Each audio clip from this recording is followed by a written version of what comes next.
Ayos talaga. Hi vlogs, welcome to my channel. What's up mga kapuki? Oh. What's up mga ka 5'9" pa muna kayo yun tayo eh. What's up mga ka 5'9" dyan. Medyo ano muna tayo ngayon ha, gagawa muna tayo ng simpleng video muna sa anong magandang gagawin sa pag naka-duty.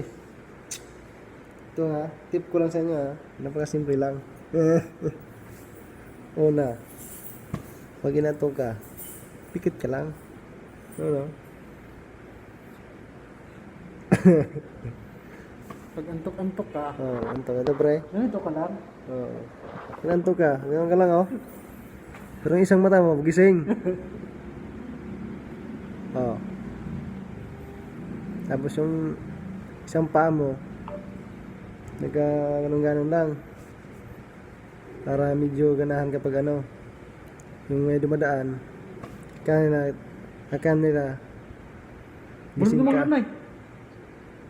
Meron naman ka na eh. Pero tulog ka na pala. Ka, Pero yung isang mata mo, na ganyan. yan yung sabi ko na yun. Diba?